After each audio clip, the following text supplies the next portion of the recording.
In the early 19th century, Europe feared one man. Not a king by birth, not a noble by tradition, but a soldier.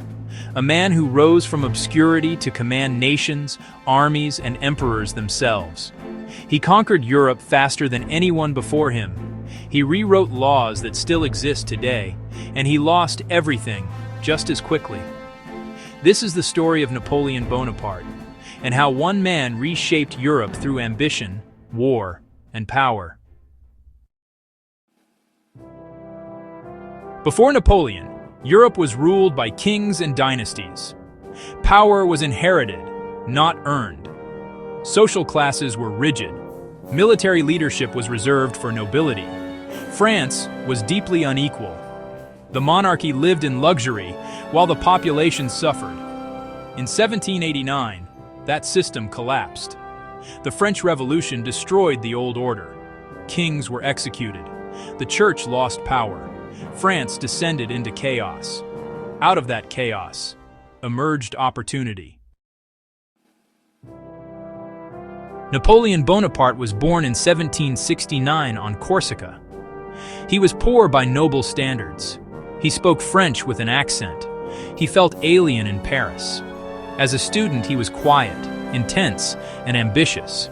He excelled in mathematics and artillery. Napoleon believed deeply in merit.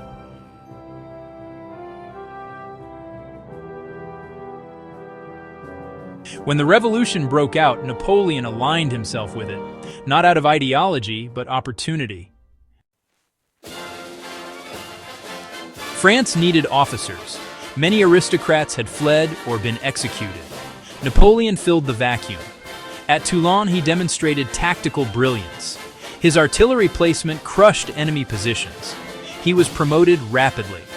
Napoleon believed war should be fast, decisive, and overwhelming. Speed replaced tradition. Mobility replaced ceremony. Soldiers followed him because he led from the front. Victory followed. In Italy, Napoleon shocked Europe. His army was smaller, poorer, and under-equipped, yet he defeated Austria again and again.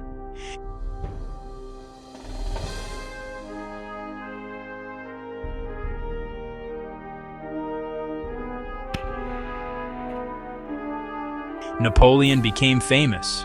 In Egypt, militarily, the campaign failed, but politically, it succeeded.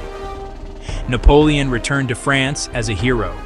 France was exhausted by revolution. The people wanted order. In 1799, Napoleon seized power in a coup. He claimed to defend the revolution. In reality, he controlled it. As first consul, Napoleon stabilized France.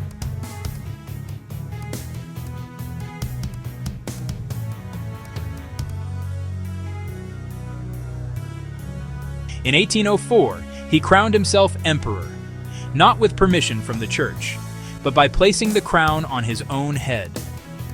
France was no longer revolutionary, it was Napoleonic. Napoleon dominated Europe. Austria, Prussia, and Russia fell before him. He reshaped borders, installed family members as rulers, but he also ruled through reform. The Napoleonic Code.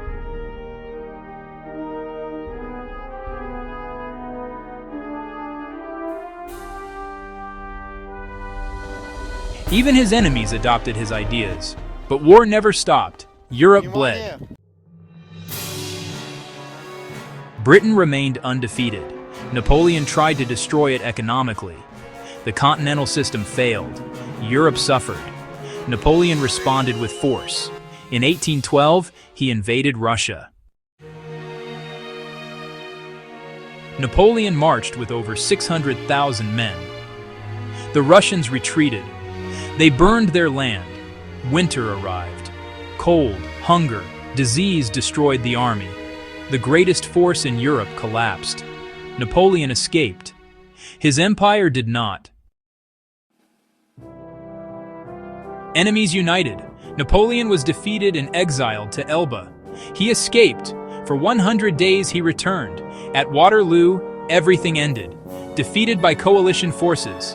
This time, exile was permanent. St. Helena, a prison of isolation. Napoleon died in 1821, but his impact never faded. He modernized warfare, spread revolutionary law, destroyed old systems. He was a hero, a tyrant, a reformer, a conqueror.